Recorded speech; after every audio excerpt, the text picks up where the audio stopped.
This is a new dance called Open and Close. I'm gonna sing, tell you about open and close. Oh. I want to tell you a story.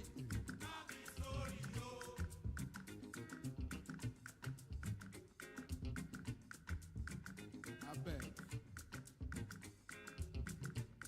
I want to tell you a story. I want to tell you a story. Enough is story. At all. Very, very at all. Very, very at all. They say no be story, oh. The thing where you be, then go tell us now. I want to tell you a story. Now be story, oh. I want to tell you a story. Now be story, oh. Where till you be, oh. Ibi dance, Where till you be, oh. Ibi dance. Tell me waiting, then they call am. Open and close, Tell me waiting, then they call am. open and close, Put your leg and arm together. open and close, Put your leg and arm together. open and close, Throw your leg and arm away.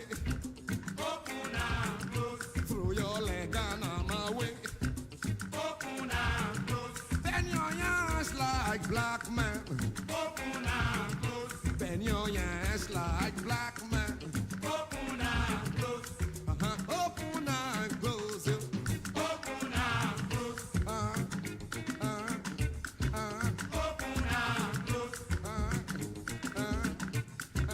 open and close. Oh, I want to show you how to do open and close. All you have to do is just open your arms and legs at the same time and close your legs and arms at the same time to the beat. Like this. Open, close, open, close, open, close, open, close, open and close, open and close, open and close, open. I want to tell you a story. Now be story, oh. I want to tell you a story. Now be story, oh. Where till you be, oh? Ibi dance, Where till you be, oh? Ibi dance. Tell me waiting, then they call her. Open and close, Tell me waiting, then they call her. open and close, Put your leg and arm together. open and close, Throw your leg and arm away. open and close, Bend your hands like black man. open and close, open and close,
Slick Down zine roundtable and discussion. We've definitely had a panel discussion featuring DJ Etta before, but this one's a little bit different.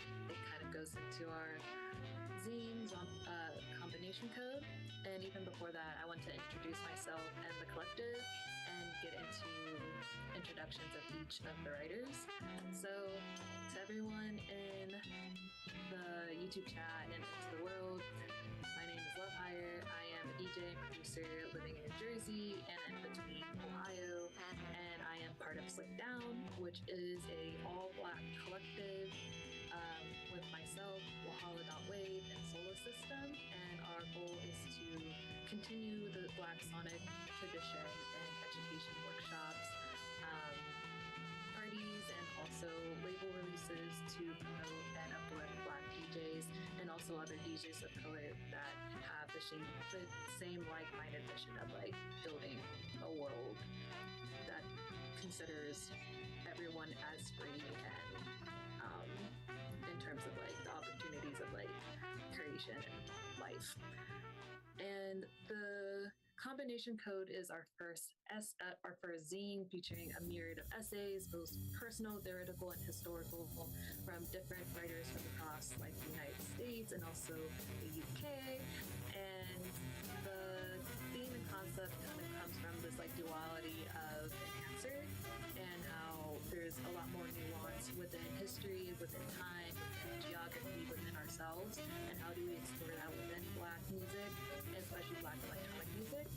And that's why these lovely writers are here today. And yeah, other than that, I'll go into my essay a little bit later, but I also have an essay out there too. And so yeah, right now we're gonna just go into a roundtable icebreaker discussion. Before the rest of the talk will be broken into like 10-minute intervals with each writer going into their own subtopic and touching upon their zines, and then we'll all have a discussion and then Q&A. Other than that, yeah, if you're in the chat, just let us know if you have any questions at the end and we'll get to it, or if you have comments, we'll also look at that throughout the reading. So up first for our icebreaker, we're going to have Crystal, and we're going to go with your name, pronoun, DJ name, relevant projects you're affiliated with and working on, and a little bit about your writing history. So yeah. My name is Crystal Mioner. I also go by DJ Etta. She, her. I'm based in Detroit. I've been here for about 6 years, but I'm originally from Muskegon, Michigan, or Cincinnati, depending on who you ask. Relevant projects. I'm a curator with Moods, which is a mixed series that explores like the sonic origins of people affiliated with nightlife. So we'll curate mixes from DJs, producers, event organizers, sound people, light techs, dancers, just anyone who can kind of give a fuller story to the spaces that we share together. And then I'm also a co-founder and resident with Blueprint, which is an all-Black woman led party and label. And yeah, that's kind of what I'm up to mostly these days. As for my writing history, I've been writing since I was like 8, maybe a little bit more professionally since 2020, 2021. Just started kind of publishing stuff around like music histories, specifically focused on Black women in Detroit techno, and that's still kind of my biggest passion is exploring those narratives. And then lately kind of really trying to understand critique and just like social commentary and really thankful for Reg and Slick Down for kind of just really providing that space for that budding art form within myself.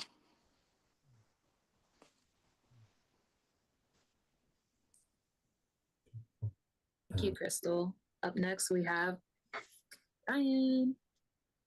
Hey y'all, I'm Ryan Clarke. He, him. I don't know if I have a DJ name. The last one that I used was Hard R. but I'm not sure if that's going to stick. um, what about myself writing wise? Oh, and what I do, my main thing.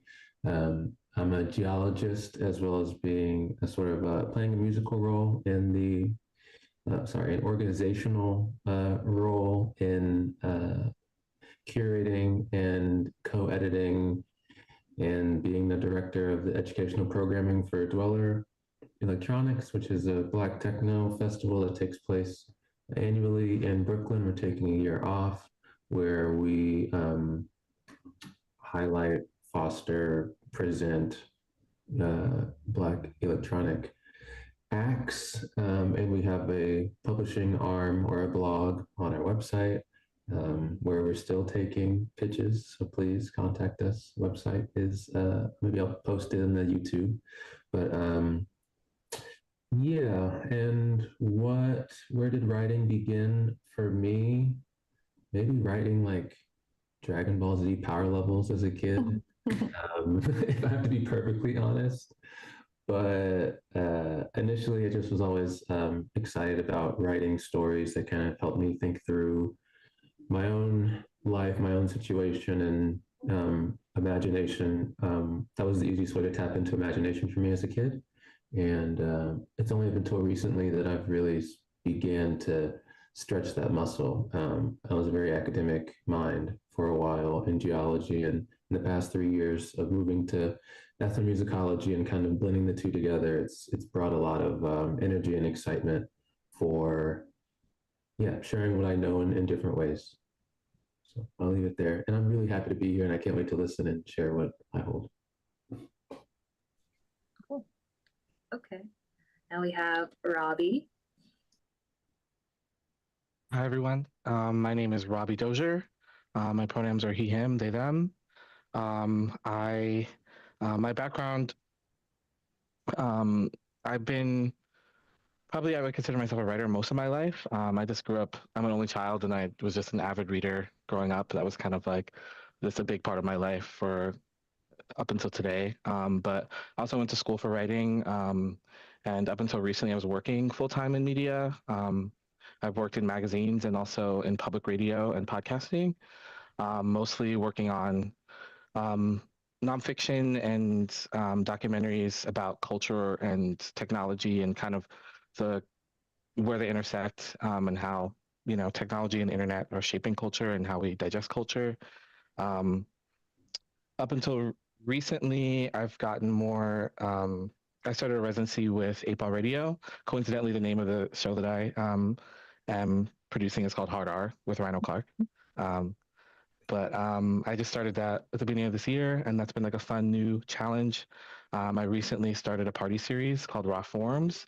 We just had our first one in February, and the next one is going to be in April, the end of April.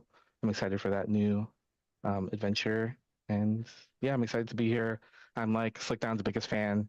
I've been a fan of everything I've been doing since day one, so I'm honored to be here. And I'm a fan of all the people on the panel, so and good company. Mm-hmm. Wow, we love day one fans. And now we have Dare. So let's go. I'm Dare Balogun. Sorry, my mind just went blank. I do, I think, some things. I work as a cultural strategist for a festival called Homecoming, which is based in Lagos, but we do like stuff around the world. I run a now paused radio station called Vandalay Radio, which is like an independent online radio station. Sorry, I should have said who I am and where I'm from first. My pronouns are he, him, and I'm based in London, but I'm from Nigeria originally. And yeah, my main focus is around traditional African music and just showing the links between traditional African music and dance music of today for focus on like house and techno, which is the whole point of my research project called Roots to Rhythm, which is basically all encompassing all those things I just mentioned. But yeah, huge fan of Slickdown. I think I'm the biggest fan maybe in the UK. And yeah, really excited to be alongside some really talented writers and also talented individuals. Yeah, really excited to be a part of this. Amazing, amazing. Thank you, everyone. And now we can actually get into like the reading part of it. And so everyone knows, and for context, especially like listening or even listening after this event, the Slick Down zines are only going to be physical like physical zines. We are not releasing these online. So if you can get them in person, get them in person. Otherwise, whatever you hear in this like online reading, this is like probably the only other way you can like see what's in the zine. So now we're going to go into like 10-minute intervals of like each writer going into their essay, whether that's actually reading or touching some points throughout it, and I'm timing them. So up first we have Crystal with her essay, and she can kind of introduce that. And yeah, I'll start it when you actually start, not just because you're talking. So yeah. I think you're on mute. Okay, so it's better. Okay, word. So I kind of struggled with the title for this because while I was writing it, I was thinking about all these types of like isms. And I'm like, what's kind of like the guiding force between all of this? And it's just like, okay, here is a normative set of rules that this person, that system wants you to follow. And all of it is kind of like enforced by law and groupthink and familial units. And what really encouraged this piece was I went to my first hockey game. And so like, Detroit's the music capital of the world, but it's a sports city. And I think that was an element that I didn't quite understand until this hockey game, until actually the past couple of years where we had really standout seasons from the Lions, and it just completely changed how I experienced the landscape of the city. One, because it interrupted me from going to one of my favorite coffee shops on Sundays because it's where everyone tailgated, and it was a little bit frustrating. And two, because I think there was a different pulse around the city. So this hockey game, which is arguably Detroit is known for the Red Wings, felt like kind of going to like the origin source of this culture. So I went to the game, I had a good time, and I was inspired to write this piece by this almost fight that I saw happen. So eventually I decided on contact sports, and I'll start off on the reading, I guess. So I'm at my first Detroit Red Wings game, and I feel excited. Something is happening in the new shiny arena. As my eyes try to follow the black puck bouncing off the walls, they're scrambling on the other side of the rink. Fight hangs like a question mark in the stands. It's a collective energy, a groupthink feeding into itself vis-a-vis beer and covert supremacy. The crowd starts to rise, a sea of red and white, and it's loud and terrifying, almost ecstatic in the way of a good rave. Stick breaks and people start to shout, egging on the offending party. Before things go further, the buzzer rings, signaling the end of the period. Things temper, if only till next weekend. Later that night, I'm talking to a friend who had aspirations of playing the game as a child, which, a little black boy from the city who was awestruck by the Joe Louis Arena before its demolition. And he tells me about the enforcer. Historically, every National Hockey League team has had a designated fighter. In a high-contact, high-stakes game, violence feels inevitable. And instead of descending into disorganized chaos each time, the enforcer takes the rink. The enforcer, sometimes mocked as a goon or euphemized as a tough guy, may be hockey's favorite archetype. Enforcers are seen as working-class superheroes, understated types with an alter ego willing to do the sport's most dangerous work to protect others. And they are underdogs, men who otherwise might have no business in the game. And that's a quote from an article by John Young. The target is a bit nebulous. Find the guy most in need of being checked to ensure peace throughout the game. Another enforcer sometimes, but often a rookie with hype, a young hotshot with something to prove, and a seasoned brawler who's been checked before. You learn your place. In that type of win or lose ecosystem, the ultimate penalty comes from not acknowledging the rules of the game. Within the music industry or music not quite industry, good sportsmanship is modeled, enforced when needed. This is how you play, perform, posture. The black boys like this, the brown boys imitate, the black girls like this, the white girls envy. Some call it style, others culture. To me, it's a circular rink, white ice stretching out, trying to maintain my balance on a thin edge. I think about boundlessness, stealthily evading the enforcer and its implicit hierarchy. In the music not quite industry, the binaries of vinyl versus digital or techno versus house pale in comparison to the universal leverage of power in its many forms, isms and phobias galore. The late bell hooks and teaching community talks about how dominated culture has tried to keep us all afraid, to make us all choose safety instead of risk, sameness instead of diversity. Music not quite industry asks us to learn the approved style and find the parameters of our potential throughout it. The NHL has phased out the role of the enforcer in the past decade with a study by the Columbia University citing increased suicide rates and drug overdoses from former enforcers. Playing by the rule takes its toll. That's it. I'm pretty short. Okay, cool. Okay. So that leaves us to the next essay, which is Ryan's. And Yeah, Crystal just snapped. Thank you so much for that. Honestly, I feel like a little bit of this is an iteration of trying to look at these kind of presupposed models that we have to contend with, from past generations.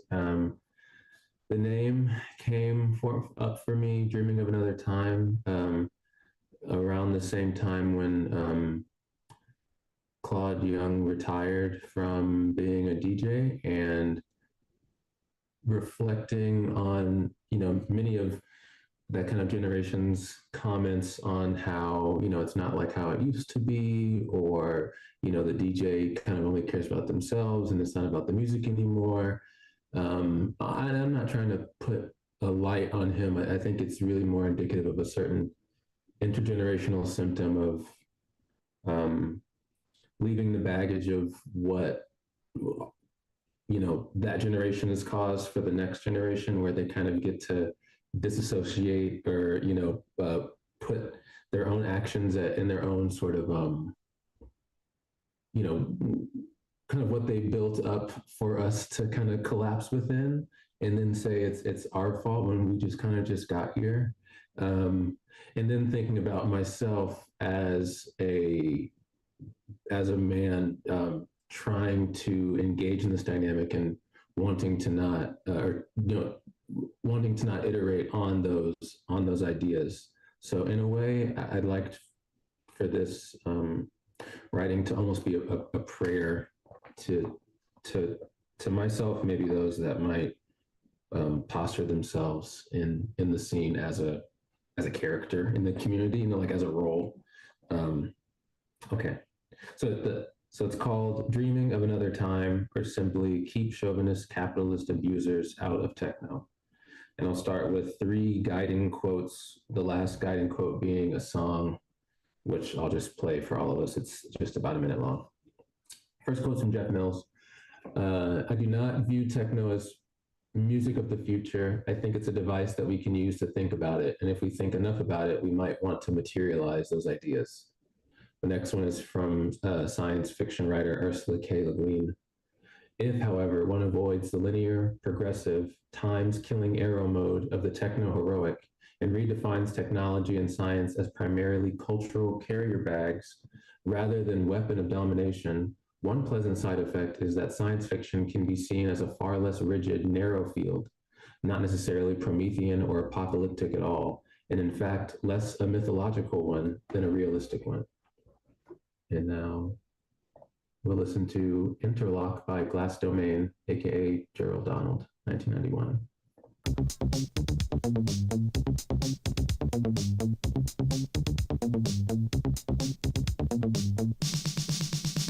Snap the pieces together, all shapes and sizes. Create your imagination, there is no limit for you.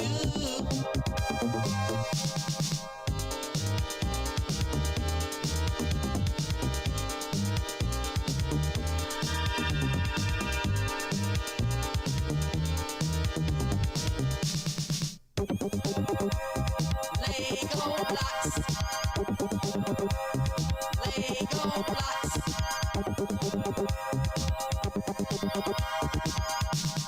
Boats, planes, automobiles, just to name a few. It can all be created by your mind and you.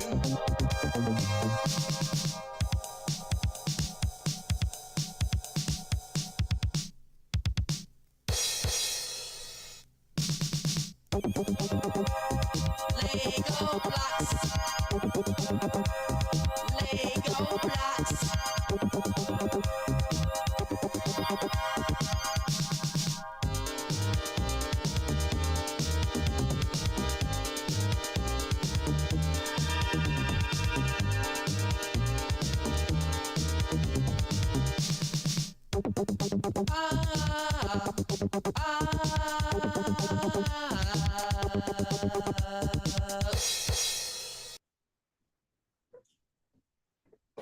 There exists a sociological paradox inside of techno. On one hand, the music itself is a formal expression against the individual through choreography within the man-machine, polyrhythms and modulated waveforms, braiding electroacoustic sweetgrass, wordlessly compelling whoever is in earshot to do the same with each other. Sylvia Wynter in The Culture of Black Revolution once spoke of how, for the African, quote, the universe is held on an architecture of rhythm played on the drum, end quote. The sound and historical use of Black music has always been a means to combat the violence of individuation. Funkadelic said, free your mind and your ass will follow. Techno claims to suggest the opposite. But like most North American modern narratives, the structures of patriarchic power structures have been wearing a chimeric mask of unity. Some of us choose to believe in listening and following the story of techno. Is the sound blinding us to the mundane obviousness of ideological corruption that rears its ugly head at clubs, at labels, in the algorithm, and most importantly, between each other? Techno is simply Black sound taking shape in its surroundings. Call it what you want, but the sound is applied all the same. Some rhyming musico-anagram drawn from the building blocks of all Black social frequencies pointing towards the same gesture, sublimation. In the music, we find each other as we are, and together we can be, or at least that's what the music is doing.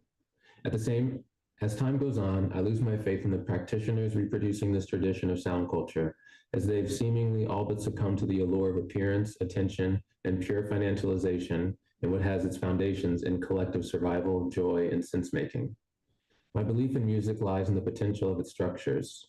My critique lies in the suffocating utopic narrative myths surrounding the sound, allowing for nightlife cultures to behave like most other industries in the West, male, sexist, and domination-minded.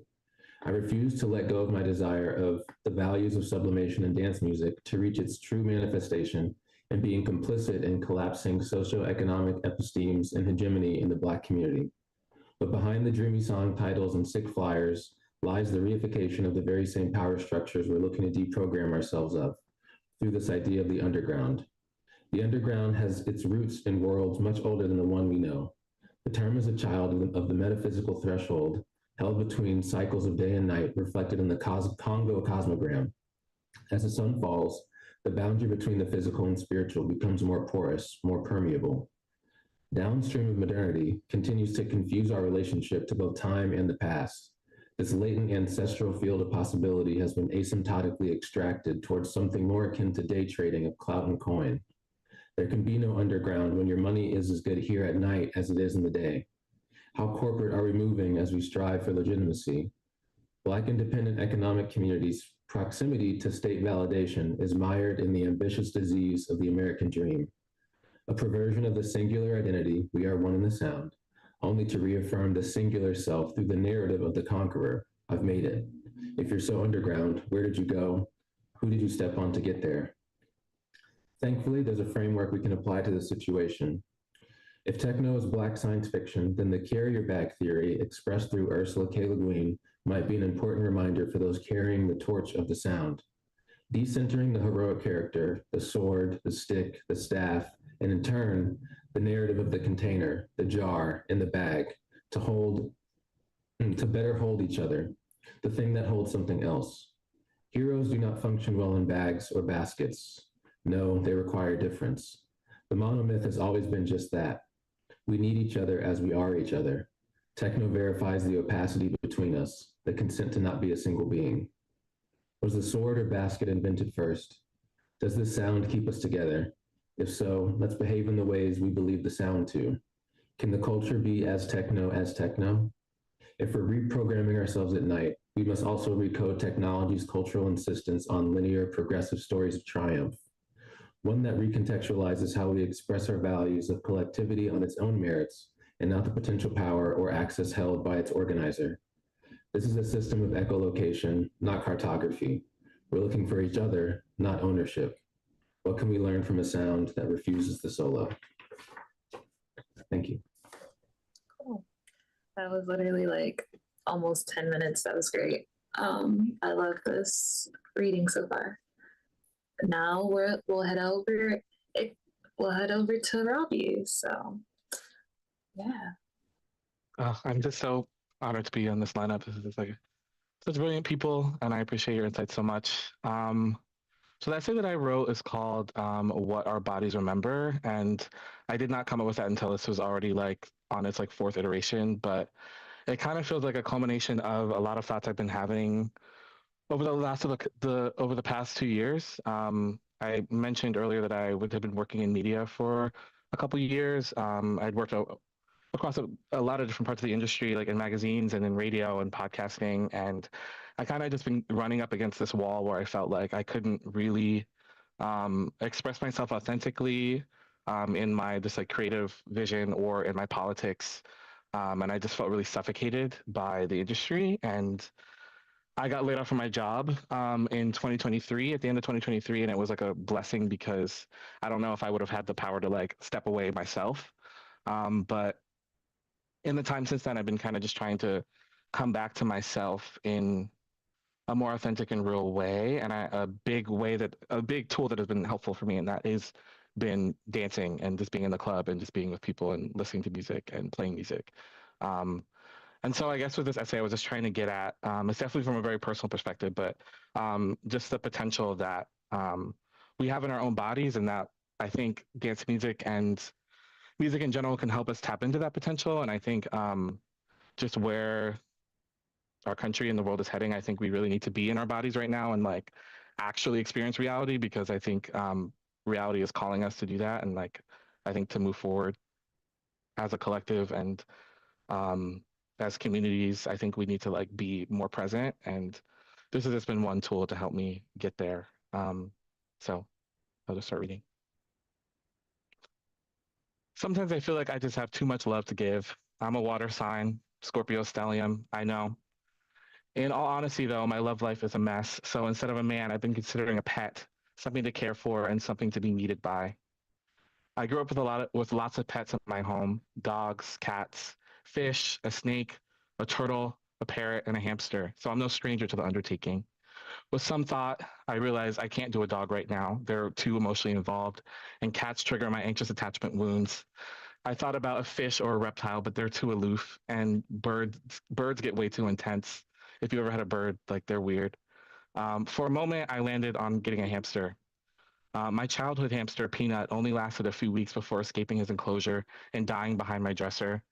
Finding his crumpled little body was one of the first times I faced death. I want to avoid tragedy this time, so I found myself researching how to engineer the most compelling, enriching life a domesticated hamster can live. The best diet and bedding, which breeds prefer solo life to having a buddy. No matter what, though, every guide emphasized a hamster wheel is essential to them getting adequate exercise. There are various theories for why rodents like running on wheels. Some studies suggest that hamsters simply find running pleasurable. It activates reward centers in their brains, similar to how humans can experience runner's high. Researchers have even observed wild mice using wheels installed in fields where they live. It's not uncommon for a wild hamster to run over 5 miles in one night. In the wild, this compulsion is satiated naturally, but even a hamster born into captivity with no natural predators will still be compelled to physically condition itself. They don't need to know why. They don't question the genetic code that tells them to run. They just love the wheel.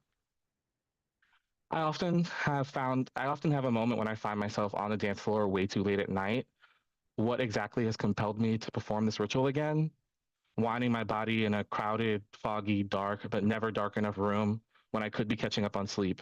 When I've seen this DJ spin more than a few times, when I have laundry piled up at home, when that person I don't want to see is here. Despite usually not having a clear answer, I find myself back there again and again, and so do my friends. I can't help but wonder if something deeper is guiding our actions. I do know that I have learned many important lessons on the dance floor about my body, my friends, love and lust, discomfort, and even hatred. Besides the entertainment role, drums and drumming is a form of emotional and psychological release, a channel of messaging to sound an alarm, call people to action, writes Michael Jarvis Quadro Bacour. He's a professor of English at Long Island University. Bacour goes further to write that drum rhythms are highly developed mechanisms for creating meaning, to shape both personal and group behavior in traditional African societies. In his autobiography, The Interesting Narratives and Other Writings, the formerly enslaved and noted abolitionist Oluwada Ekiano described his birthplace in modern Nigeria as a nation of dancers and musicians and emphasized the use of drums. Within a community where everyone speaks the same drum language, drums can have a rhetorical impact. Since drum language is specific to a community and only accessible to in-group members, drumming contributed to the formation of personhood and group identity. As I'm writing this, and I wrote this at the end of December and the beginning of January, fires are still swallowing homes and wiping out entire ecosystems across Southern California. Families in Gaza are still enduring what has been over a year of indiscriminate cruelty and violence, and Donald Trump was just a few days away from being in the White House. This is in January. I'm not saying this to bring you down, just to sober you up. This is the ugly, rotten truth of the moment that we live in. I don't know that I've fully integrated this reality myself. I highly doubt most of my peers have either. It's a really fucking tough pill to swallow. Our current drought of corporality seems to be an unfortunately pervasive feature of modern life. Our phones and other technologies disconnect us from our material realities, making it easier to turn away from the harder truths, making it easier to manage what the powers that be ask us to put up with. I think this pacification is dangerous. I think it's leaving us vulnerable to the inevitable. And I think it's time we start being honest with ourselves and each other. The climate crisis is here right now. Nations around the world are being seduced by fascism. Multiple pandemics loom. The existential dread that defines our generation that's always there, just out of view, is not unjustified. It's a rational response to our circumstances. Now I think it's time we start mourning the futures that many of us had taken for granted and come to terms with the road ahead of us. And I think a dance floor is a great place to start that process. Music and movement, for me, compels us to go deeper, to shed artifice, to excavate emotional truth in ways that traditional language often fails to do. With the fire still raging in California and the community of Altadena, where visionary writer Octavia Butler is buried, her novel Parable of the Sower has been evoked to give us a guide to how we should meet this moment.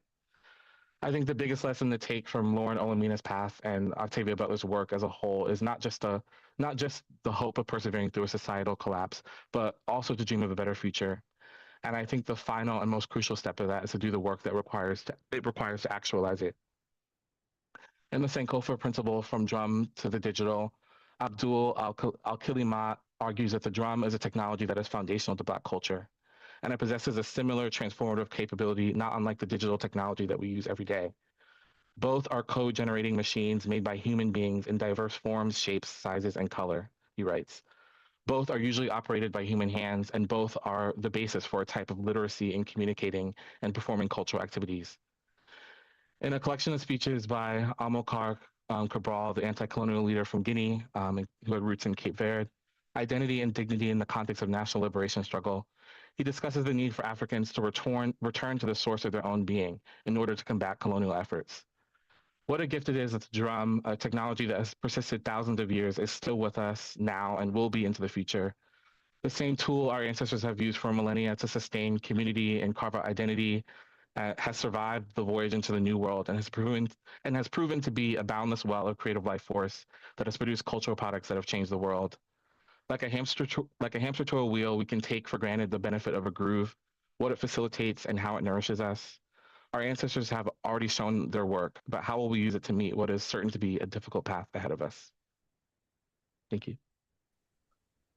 Thank you, Robbie. And now we have Dare. Thank you, Robbie, for the words, and thank you, Ryan and Crystal, for the words as well. I think I'd plan to read like my entire essay, but I think to be honest, I think I might start with like a personal anecdote first, just to kind of illustrate how I landed at Roots to Rhythm. So I think the idea was I've always been interested in electronic music, but growing up, I was always in a duality. I spent time growing up in Nigeria, and then when I moved back to the UK, I was in Cornwall. So in Nigeria, there's not at the time anyway, there wasn't much appetite for electronic music as well. It was seen as very exotic, very far away. While in Cornwall, I went to the same school that Aphex Twin went to, so there was this real energy and excitement for electronic music, and the weirder the better. And I found myself in this duality of being pulled towards the liberation and freedom that you get from electronic music, while also feeling like I'm rejecting my own tradition and rejecting my own culture. And it's only, in the last couple of years where I've managed to see those things come together again, because of the rise of collectives like Sit Down and festivals like Dweller, where you see representation of people that look like me in the electronic music space, and it feels like a really exciting time for reclamation and to really to begin to celebrate the roots of dance music. Yeah, so I think it's really inspiring to hear from you guys, and yeah, I'm just really pleased to be speaking alongside you guys.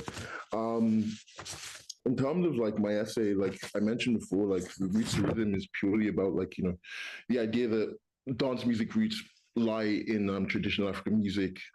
So before, I might even start from the third paragraph, but long before the words house or techno entered the global lexicon, African communities were using drums, call and response vocals, and layered polyrhythms to unite people. These gatherings built cultural bonds, provided release from daily burdens, and at times carried coded political messages beneath their melodic surfaces. In many parts of West and Central Africa, music was integral to rites of passage, healing rituals, and storytelling traditions. Greats in Mali, for instance, carried centuries of history in their songs, while coastal regions, high life and palm wine music fused local sensibilities with outside influences to narrate social change. Each rhythm and melody was an archive of collective memory and spiritual identity. Consider high life, which emerged in early 20th century Ghana. Bands like E.T. Mensa and the Tempos blended syncopated drum patterns with jazzy horns, layering them over guitar lines that wove in and out of traditional melodies. High life thrived in coastal cities like Accra, where local rhythms met big bang swing in dance halls, often becoming a soundtrack for social commentary. But at its core was a spirit of participation that we see in dance floors even today, where dancers sway to offbeat guitar stabs and rolling percussion, responding to each shift in tempo as though music was a living conversation. By the time high life influences had already reached Nigeria, they helped lay the foundation for Juju, Fuji, and eventually Afrobeat, a progression that would decades later feed into global electronic music scenes. Many of these African styles were and still are tied to specific rituals or social functions. In southwestern Nigeria, Yoruba communities developed a talking drum tradition where each pattern conveyed a message, a greeting, a warning, an invitation. The drum spoke thanks to pressure applied under its taut leather cords, mirroring the tones of the Yoruba language. There's a crazy experience where you can hear a Yoruba guy play the talking drum and he says your name with a talking drum. It's a pretty surreal experience. And although today's electronic dance tracks may not directly replicate this linguistic complexity, they borrow the sense that a drum beat can, transmit urgency and emotion, summoning the crowd to collective movement. That same sense of connectivity traveled across oceans, planting seeds in places like Cuba, Brazil, and the US, where enslaved Africans kept rhythmic dialogue alive under punishing conditions. And I think like it's slightly ironic that when I talk about roots to rhythm, the main cause of the transportation of this like rhythm in a foundational force is through forced migration, slavery. It's like a horrible byproduct or a good byproduct of a horrible thing. The same spirit that found its way across the Atlantic during the transatlantic slave trade, where it endured through unimaginable hardships. Enslaved Africans brought their musical practices, steadfast syncopations, call and response, and a deep sense of collective participation into plantations and then into emancipated communities. Over generations, these traditions merged with European instruments and indigenous influences to form blues, jazz, gospel, and funk, and eventually the electronic music that rattle dance floors today. As local producers from Lagos, Kinshasa, and other African cities bring their traditions into conversations with global electronic trends, they're reinforcing an inheritance that belongs to all of us, but started with our ancestors. It's this sense of ongoing dialogue that makes dance music so powerful. Technology evolves, synthesizers, drum machines, software updates, but those core rhythms remain grounded in a centuries-long story of community and creativity. By studying specific genres like shuku or by seeking out the nuanced polyrhythms in Yoruba talking drum ensembles, we can engage with dance music in a deeper way. We see that the beat isn't just background noise, it's the heartbeat of a cultural ecosystem that has been traveling and transforming from African shores to European nightclubs and back again. So hopefully the next time that you find yourself swaying to the late night bass line, remember that it likely traces a winding path back to African soil. In that steady thump, you can still hear the echoes of collective gatherings, of joyful ceremonies, of storytelling passed from one generation to the next. And if you let it, that understanding can make every beat feel a little more alive, and invitations honor the roots that continue to shape the rhythm of modern dance. Ooh. Nice. And yeah, thank y'all, everyone, for like your words and your essays, and hopefully you can see like the through line between everyone's kind of like little pieces here and there. And also before I get into my essay, afterwards, we'll have a chat about that. So about like how I think we're all talking to each other in different ways, even if from like a more historical, or personal and like theoretical. But yeah, I guess I also would like to give a little context before I get into like my piece, which the title is On How to Stay Alive in a Death Machine, or Edits, Ghosts, and Profitability. And that kind of like whole thing kind of came up and it also like within the last few months, we've seen like a lot of like quote unquote like pioneers and legends and dance music pass away at such a alarming age, especially everyone who has passed away have been Black. And the terms of like creating genres, and my essay kind of like thinks through death in a way that is tied to like economic and financial institutions, and how that in of itself is also tied to dance music. But that's just kind of like the overarching thing. But I'm gonna start reading my essay now.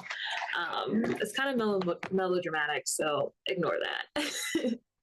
But part 1, The Death Machine. For some reason, I always remember this: when it's too late, but life does come to an end. I tried writing about the near future and found it too distressing, with all the news segments on YouTube and the iOS software updates needed to keep my phone from exploding. So instead, I am dealing with my ghost tonight, because even in dancing, death haunts. I find that grief, despite how non-linear and intense it may be, can create spaces of comfort. After a person is carved away from your life and their memory haunts you like a shadow, the silence becomes routine and the pain turns into a hum in the back of your heart. I guess what I'm trying to say to you is, I need to speak to you.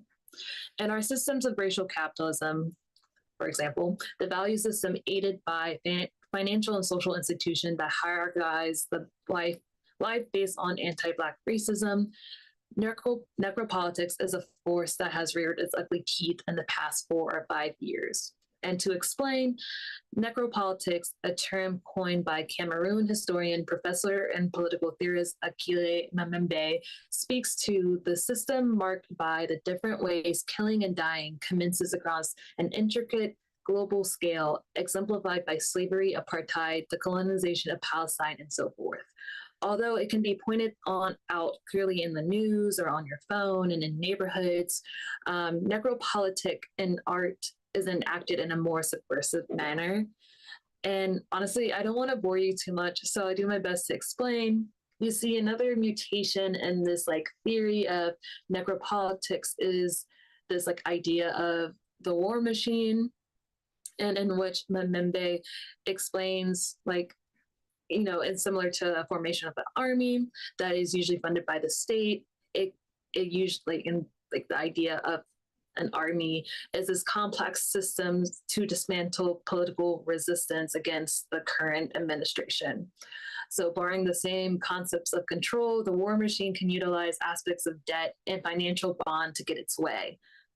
This extractive mechanism, aimed at moments of predation and taxation, steps back from the very evident appearance of war, but still contributes to death and maintenance of diasporic communities within a white capitalist society. Although with art, being dead is a lot more valuable than being alive. Although the act of war has funded a lot of art institutions and projects, death is an investment, hence the death machine. The death machine aids from the financial gain built off of the extraction of art from artists, the work produced or not, and their digital footprint, video, audio, images that lived in the internet and thereafter. In a society where debt and dying move a lot closer than apart, artists themselves are almost always owing more than owning, especially in dance music, and even further so, the Black, trans, queer, diasporic artist especially owes too much to be able to take care of themselves, and almost always are on the edge of death. It is their art that usually outlives their memory, but it's also their art, and in this case, musicians' art that they can never truly own is a cause of their own financial crisis. It's a haunting that is never ending. In 2012, an article by Resident Advisor titled Edit Etiquette, where DJs and other people with a little bit too much time on their hand pose the question, has the scene been overrun by edits? And it's funny because it came out in 2012 and not last year, which people keep talking about. But anyway, don't get me wrong. I love a dash of fun here and there. But the problem with contemporary electronic music is that a large portion of edit culture often pulls from Black music and culture across the Black diaspora, rap, Black, R&B, soul, jazz, and other types of genres. Despite the article being written well over 13 years ago, you can still see the conversation pop over your X feed, even if you mute the word DJ. And another 2022 Resident Advisor article, An Erasure of Black Voices and Whitewashing, unpacking the ethics around white producers sampling Black music. Writer Anu Shokla points out the growing number of white producers creating music that pull from Black experience and uses cultural references, slang, and the most obvious word, using the word nigga in their songs. And the article, Cornelius Harris, label manager of Underground Resistance, says he's never been okay with white people using the term ghetto tech because it comes from a certain level of exploitation. On top of that, in most cases, white producers will sample Black women vocalists, even when they just take them from Splice without posting credit, which adds to this erasure of histories that stem from samples and voices that come from that. Additionally, research has shown that electronic music will become a $24.5 billion industry by 2032, up from the $12 billion estimation in 2024, according to a Mixmag article in 2025.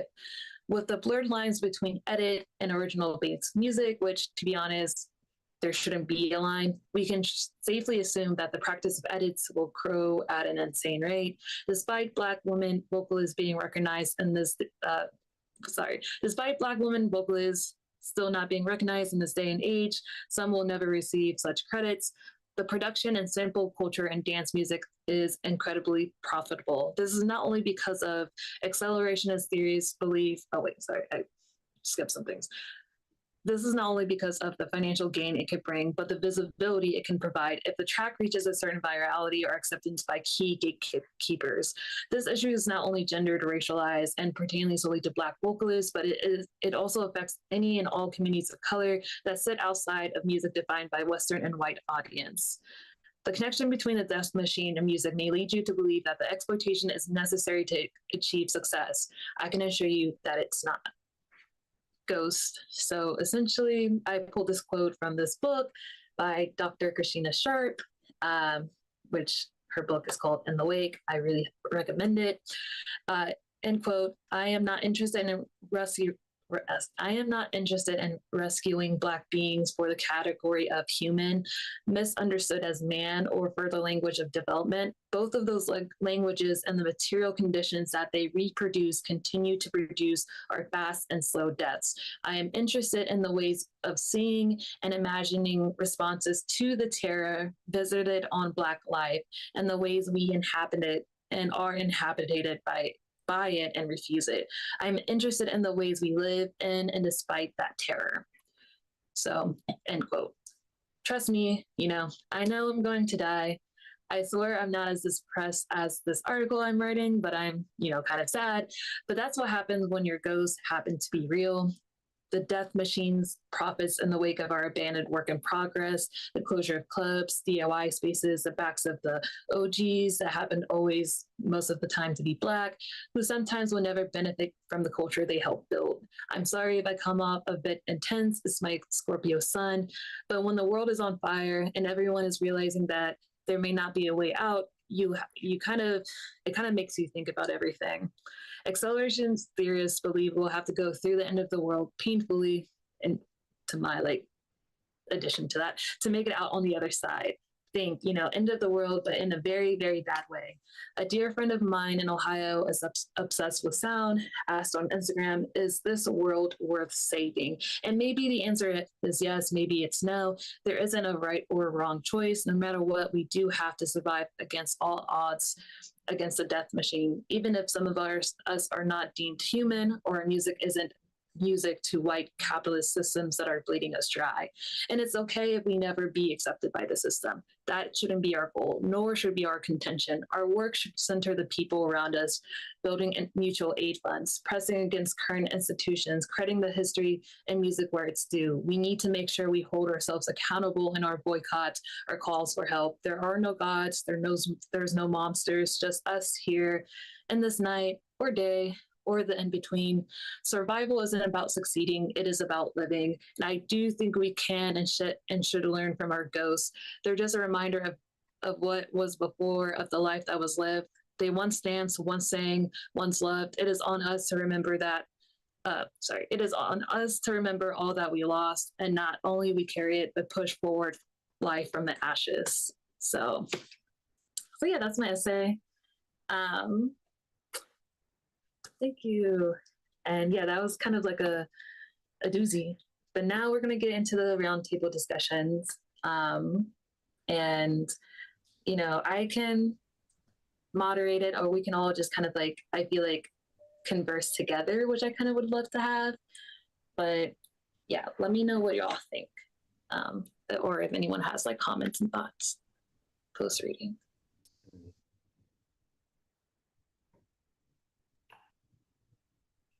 Yeah, I have some thoughts. Maybe I'll just work my way back.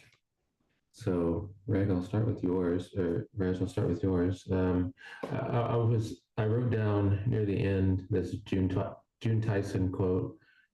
It's after the end of the world. Don't you know that yet?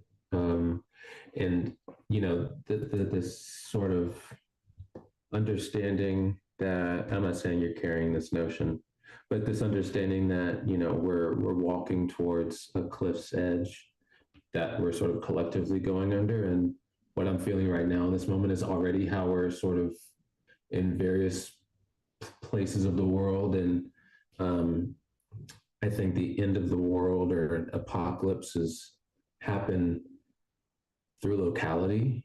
It's not like this global event. I'm thinking about 2005 in New Orleans. I didn't really say where I'm from. I'm realizing born in Baton Rouge. I'm living in New Orleans for about 10 years now. Lived in Southern Louisiana my whole life. And I've recognized the end of the world where I live and where I'm from. The more I dive into Detroit, I'm recognizing that the end of the world happened decades prior, like in the 60s, this sort of white flight, this hollowing out. And now techno really is a sort of response or choreography around that hollowness. I think for many people, I'm in New York right now, I'm recognizing a lot of people feel like that apocalypse was sort of like the pandemic, and now New York is sort of a different embodiment of what it once was, but it's not that, and we can never go back type of thing. And this idea of a haunting, and I'll stop this so I don't go on a rant, but yeah, this idea of a haunting to be kind of always already present. And at least for me, what I kept hearing amongst more or less all of our, I would say all of our readings is that we're tending to like look to the son of like African philosophy as like a way through this, because maybe how we've learned through the Western system has failed us. I can say it quite honestly, it's failed me.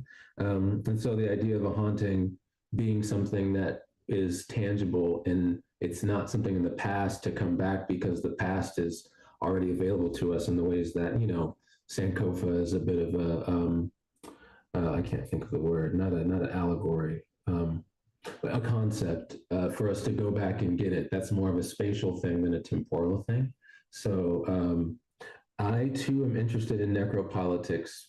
I'm also interested in our recontextualization of failure when we don't hyperfixate our idea of the present to be like a sort of narrow, decade or even century-long scale, to have a more like deeper or geologic sense of time. Really, the past 1,000 years is an instant. So like, I feel like we can still engage in the failures of the past generation and rectify it where we're not reanimating something that's dead, but we're still in that moment. I think then, and I'll stop here, but what's so beautiful about techno is, unlike where I'm coming from in New Orleans, which is, jazz is a sort of almost 200-year-long endeavor in a certain way. Many of the pioneers, and many of them are dropping, but many of the pioneers are still here. So we can really do something about it right now.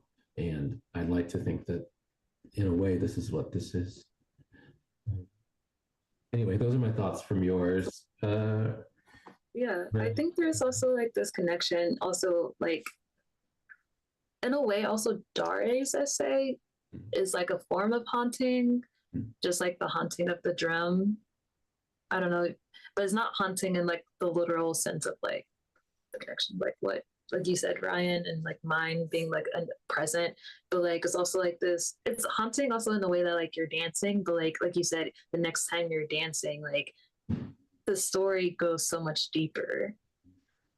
I don't know if there's like points to even talk about that. And then also with Crystal's essay, I'm like thinking about violence and like how the body remembers violence, or and also like performativity. So there's also that's some of the big things rolling through my brain. I don't know if anyone else wants to jump in or dive in.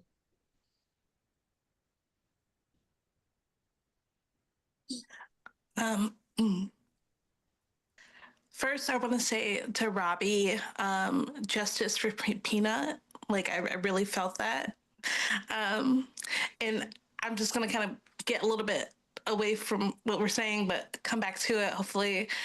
Dare, while reading your essay, I was like, does the idea of like kind of like Black music encompassing kind of like all modern forms of music, does that feel like it erases African music, or is there like a direct kind of like lineage that you feel like is honored through it, or it's just kind of like, yeah, what's a check-in with that?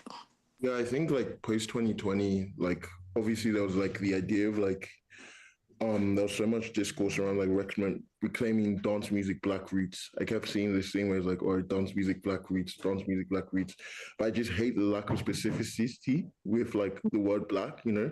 Like I Mhm. feel like it's very different for me. Like the idea of like blackness is something that's like relatively new to me. Like growing up, like especially in Nigeria, like the concept isn't like it's just like it's like the second it's like almost a result of who I am.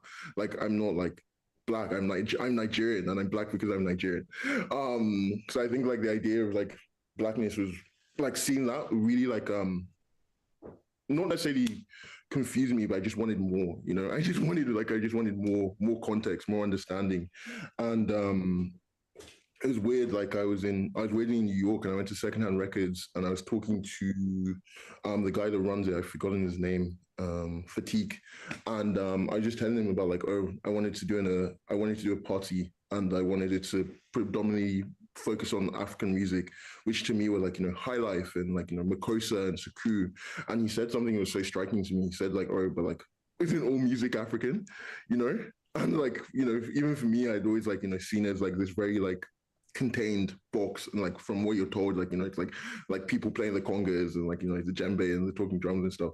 And like once he said that, it really like kind of like it made me think about like, you know, when we going back to that point about reclaiming dance music's black roots. It's like, yes, it's black roots, but it's also it's African roots, you know. Like if we're able to like, you know, show more ownership than just like I guess the color of our skin. I think it makes it a lot easier to then like, you know, reclaim it and like, you know, make it ours, especially because like right now in the world there's so much attention on African music. You know, like Afrobeats is currently the fastest growing, you know, music industry in the world. And for me, in order to sustain that and in order to create like a sustainable, you know, environment and economy for the countries where we operate, it's like, you know, how can we like, you know, show not only what's in the front but what's in the back to create that ecosystem and create like a diversity of music that we can then like own. But yeah, it's like it's really tricky because I know like and I've even heard it from like all your like talks. Like I think the understanding of race is like, you know, very different. And I understand, you know, why. It's because like obviously there's been persecution based off your race, you know. So I understand why. It's just like yeah, I find it like really like when I was just listening to all your essays, I'm sorry if this sounds like sad, but I was really feeling incredibly depressed. For I guess like, you know, the experience that you guys have faced, because I'm sure it's, you know, it's similar, but I guess it's not to the extent, it's not as like upfront, it's not as abhorrent. Like even when you speak about like, you know, the situation that's going on in your country, like even right now, it's like I understand why dance music turned into a form of escapism for like, you know, minorities in the US, but at the same time, like dance music in Africa wasn't about escapism. It was about celebration, and it was about like, you know, joy, and it was about happiness. And I feel like you feel that happiness and you feel that joy when you listen to house music and when you listen to like techno. When you're listening to this in predominantly black spaces, I think the problem is when you're not in predominantly black spaces that maybe you lose that feeling a bit.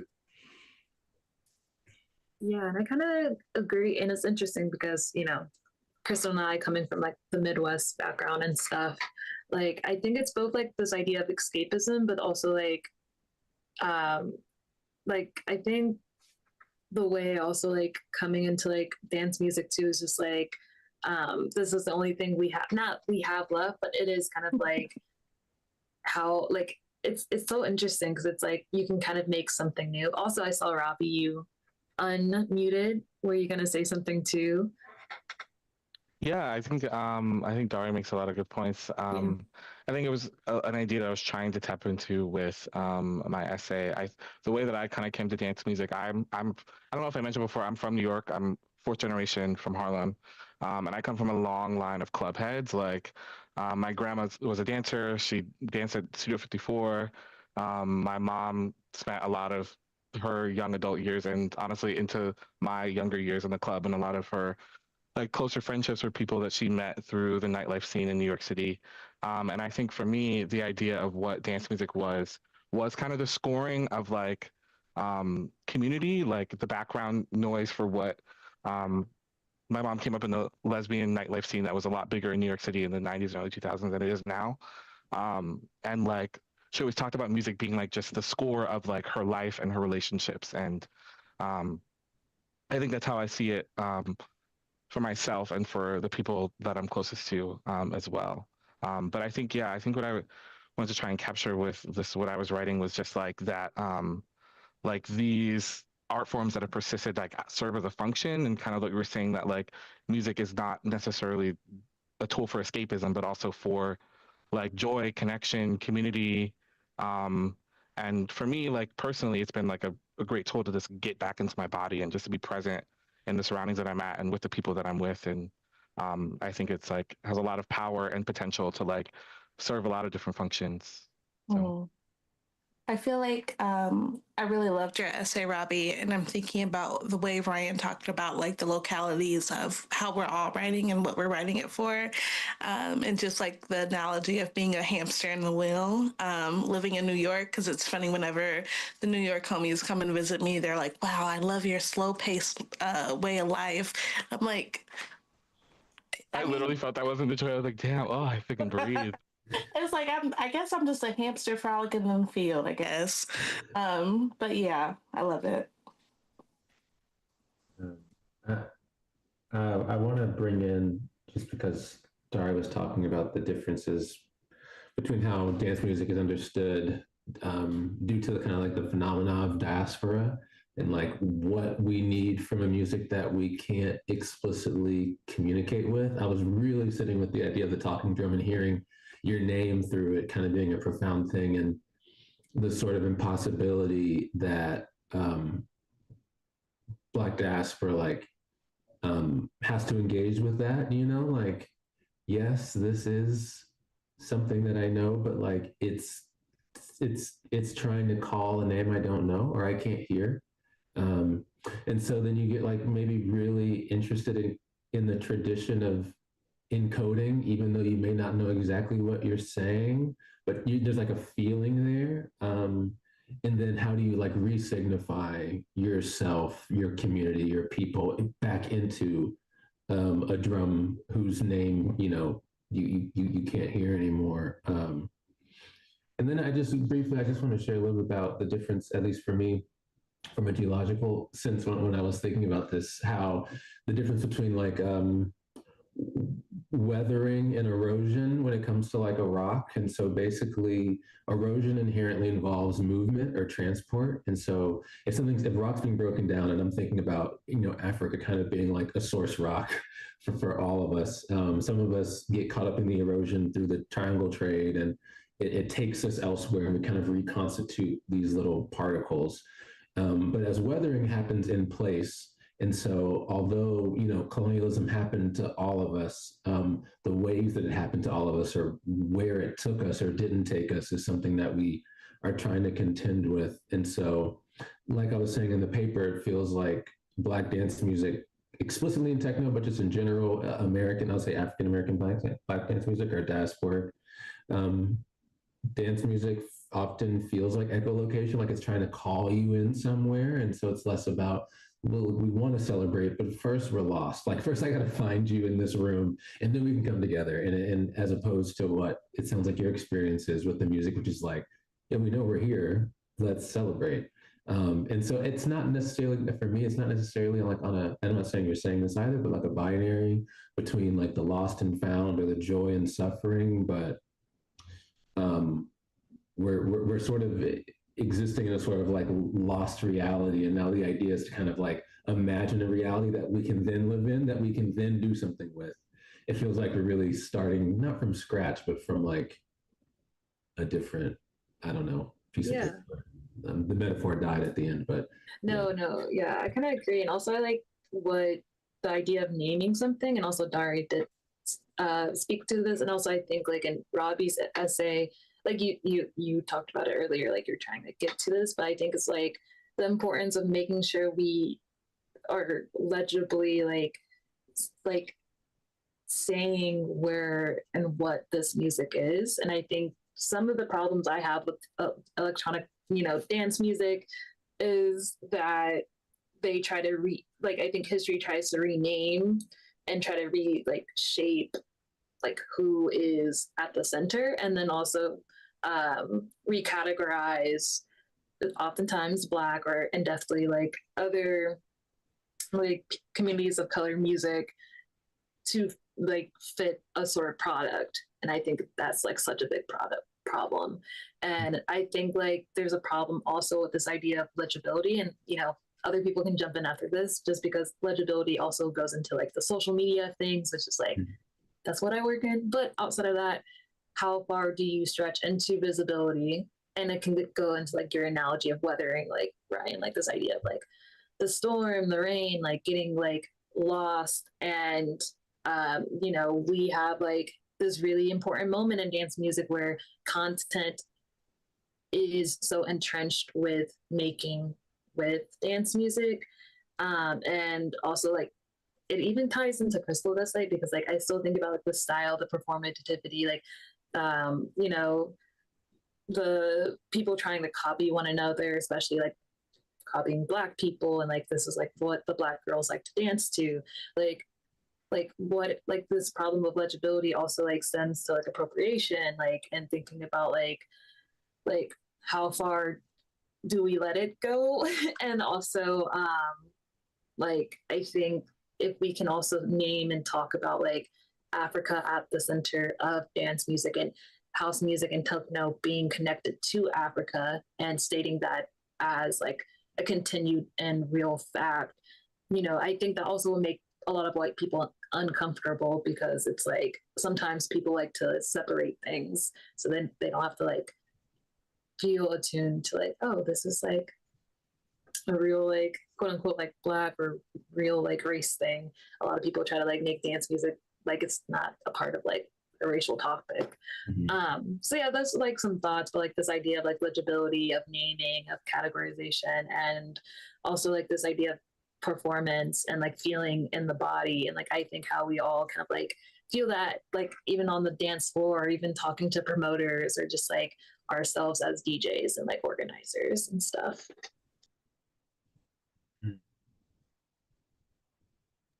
Yeah, I think like it's almost like circular in a way, like in terms of like yeah, I think we're all incredibly lost by like, you know, forced migration, by colonialism. But I think like what's happening now, especially with like electronic music, is purely because there's so many electronic producers coming from Africa now. So it's almost like we have this like, I think like what was happening in like historically when like, you know, the diaspora were like making African electronic music, I think that music was still like inherently African, but it was like, you know, lost within the sense of like, you know, migration. But like when we have genres like Amapiano and Kom and stuff, where that feels like, you know, it doesn't even feel like an adaptation, or it doesn't even feel like you know, almost like product or something else, but something that feels like originally African. Like for years, like it was just like Afro house, Afro house, Afro house, Afro tech, Afro like, but like none of these were like original to these countries. It was just to Africa. It was just like, you know, almost like I read like, you know, articles where like they would describe it as a bastardization of like, you know, house and techno, because like, but like at the same time, this is like, you know, music was being made by Africans. So it's like hard, man. Like my worry, or like I guess not my worry, but like my motivation is like you mentioned it, like, you know, with social media, we're watching history being written so quickly. You know, like DJs, I've noticed a lot of DJs, like, you know, they just put statements up on like social media, and like, you know, this is things that like, because like unfortunately the state of dance music is just so informal and so unstructured, like these are things that will then become, you know, knowledge or become lore of dance music. So I think like, you know, it's our responsibility, and I think it's stuff we're already all doing, just like, you know, constantly like repeating the message, like, you know, whatever it is. But also like you said, there's like, and I don't know if it feels almost like exclusive concepts, but like, you know, that like, you know, feeling of like, I guess, community, and like, you know, that communal feeling that you get in the dance floor.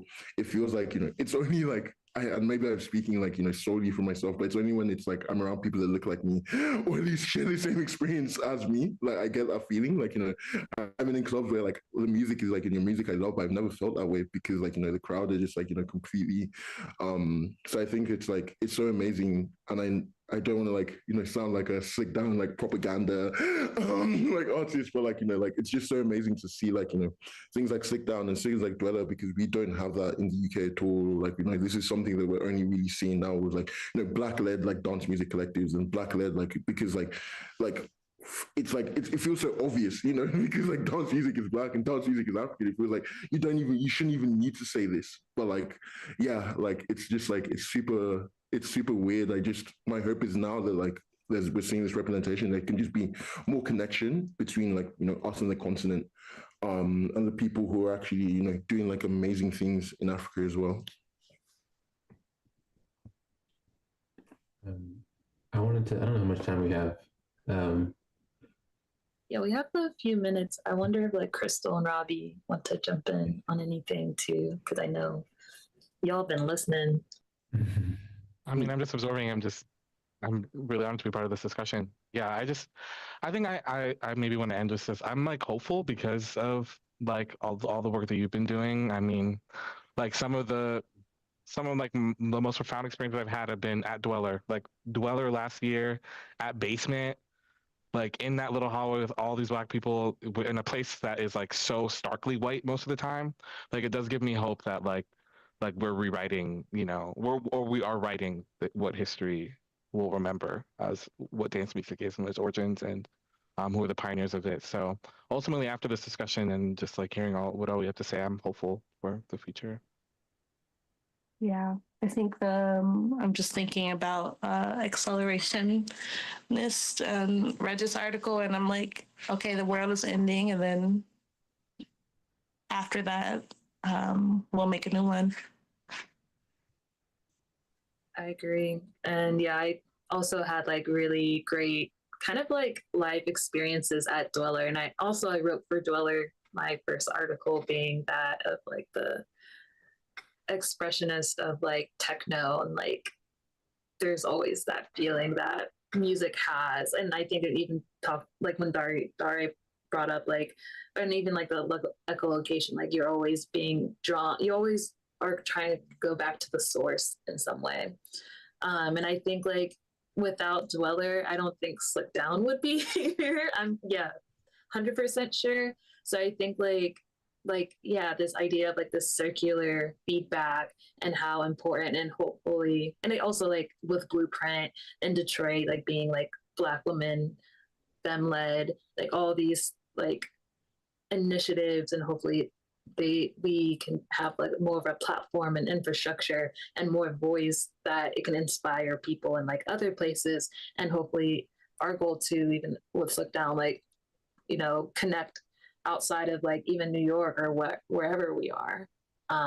So I think I'm hopeful, but also I'm like, not that I'm a nihilist, but also like a realist, maybe just like, I think money is just like the root of all evil. I don't know. But anyway, Ryan, you can end with like your thoughts. Oh, sure. I mean, my thoughts feel like everyone's thoughts. I'm hopeful but not optimistic. Where I'm here to do the work, and I hope that that doesn't get superseded by people focusing on the people doing the work, but like where the work is going towards. That goes back to trying to get away from the hero or the protagonist and more onto like the bag. And to me, and not the bag like money, but the bag like Blueprint or like Slick Down. Like these are like containers that we're trying to craft and tend to, so we can like move together through all this madness, so we don't get caught up in the individuation of it, which I feel like, to your point, social media tries to instigate. And so it does feel like we're playing with fire sometimes with that. But I do believe that there's like, at least for people that I know, there's authentic, genuine desire to like take care of each other. And, justice for Peanut, also justice for the enforcer, like sometimes like, who watches the watchman, who takes care of the organizers. I think a lot of that is really, that's the real legibility. And I hope that, I think in the ways we find ourselves talking to each other and helping each other, I hope that there's a larger sense of understanding that this is this takes years. This takes years off. This is a lot of energy that we have to reckon with, so we don't continue to fall into the necropolitics of this industry, because it very much is a death ritual that we've been placed inside of due to America being a death cult. So I'm glad this moment's happening, because it's just reaffirming that for those that do the, protection also needs protection. We all need fortification. And I think community should be as focused on fortification as we are of basically using that idea, that concept of like a moral witnessing, or like a cosign of like, oh no, you're good because you said the word community, like some kind of weird parasocial thing, but it's like, no, we do this so we can help and save each other's lives. And I'm feeling that right now in this moment. So thank you all. Wow, that's so beautiful. I know we have like a few comments and stuff. I know there's one question in terms of, and I think we'll be able to like get around everyone to answer, and then say our goodbyes. But yeah, that was very beautiful. You all have touched my heart. But I just wanted to say that. So the question that we have, they're asking for each panelist to recommend stuff. I think maybe like a book or something that people can look to, and for like recommendations. And I think maybe it could be like aligned with your essay or like what you're thinking about. So maybe like 2 recommendations for people to check out. Yeah. Quickly, because it's right next to me, I have another one. The other one I'll grab is a zine, Dance Data, which is like a really good zine that sort of is doing a lot of interviews for the North American dance scene. The second one just came out, Dismantling the Master's Clock by Rashida Phillips. It's on race, space, and time. And it's basically trying to look at quantum physics as a way to re-understand Blackness, to sort of uproot, this kind of linear sense of time that Western culture tries to, behave like it's the objective truth, but there's many African and indigenous philosophies that understand time in a completely different way, and that if we start to tune in with that, we can maybe start to, deprogram ourselves from that.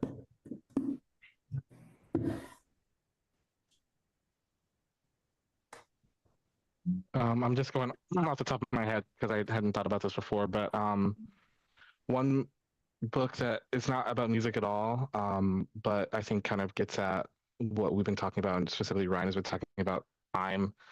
A book I return to a lot is No Death, No Fear by Thich Nhat Hanh, the Buddhist philosopher. It talks about kind of this Buddhist philosophy about death and how time is a human idea, and that time doesn't exist in the way that our brains are able to conceive of it, and that there's no beginning and there's no end, and we're just in the sea of the universe. And I think in a way that gives me a lot of peace, because it's like there's so much that's happened before us, and there's so much that's going to happen after us, and like we're just little blips in the what is even this planet, and then what's beyond this planet. And I think that gives me a lot of peace in a weird way.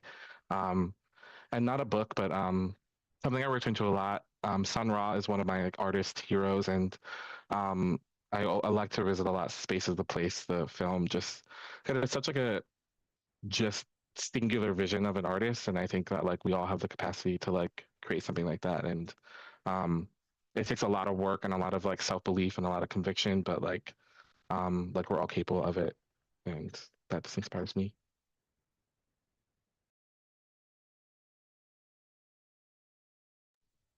Just 2 foundational texts from me are Minor Notes for the Revolution by Daphne Brooks. It came out in 2021, and it kind of just traces Black women in popular music, as well as Blues Legacies and Black Feminism by Angela Davis, which specifically focuses on Ma Rainey, Billie Holiday, and Bessie Smith.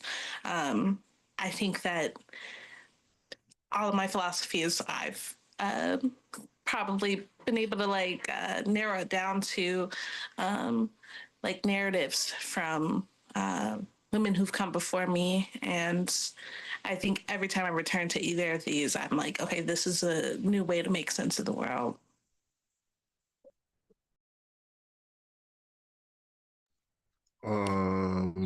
I think there's a book called The Music of Africa by John Kwabena Nketa. It's just like super as an introduction to just like, you know, the diversity of music in Africa, both traditional, but also pretty contemporary, I guess, with Afro beats.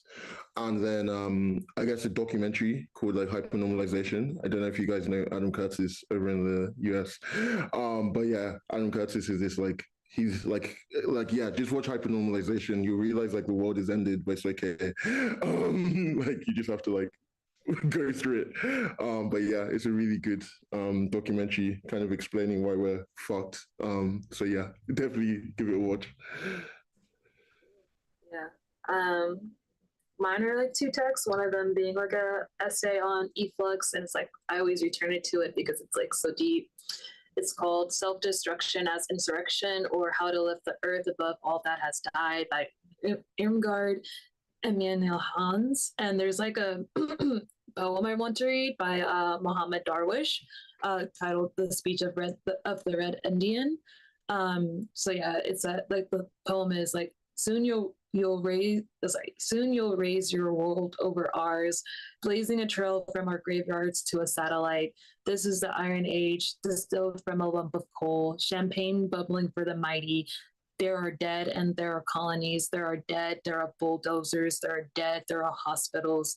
There are dead and there are radar screens to observe the dead, and as they die more than once in this life, screens to observe the dead who have lived on after death, as well as those who died, to lift the earth above all that has died. Oh, white master, where are you taking my people and yours? So that kind of like leads the essay, and it just kind of talks about like this postmodernist, like we'll look at film, apocalypse, and like indigeneity, and it's really good in terms of like looking at everything from like a global scale, and centers also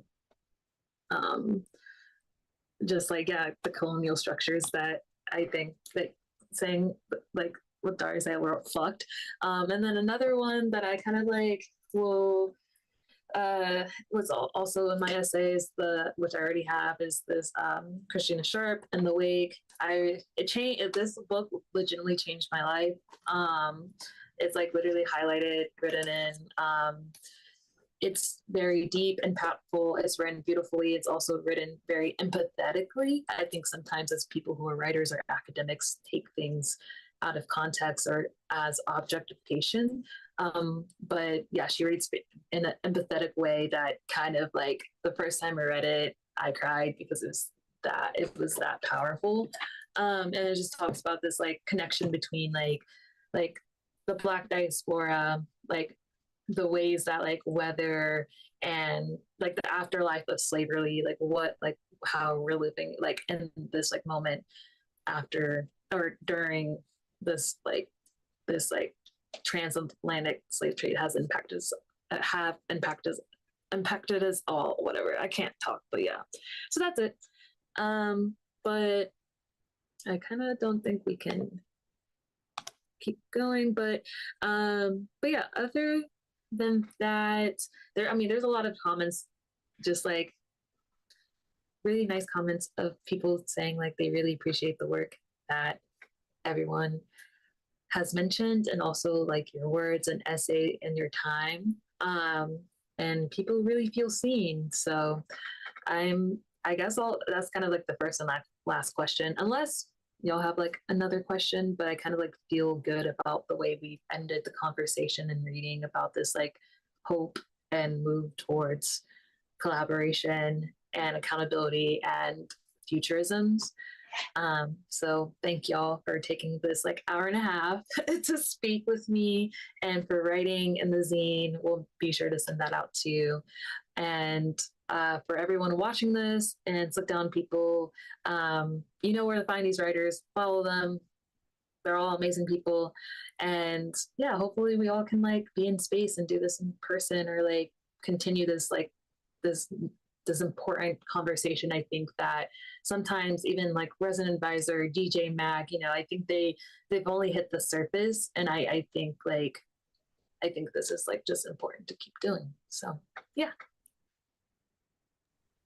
Thank you. Thank you so much. This is amazing. Thank you, Reg. This is great. Thank you, Reg. No problem. Okay. Have a good night,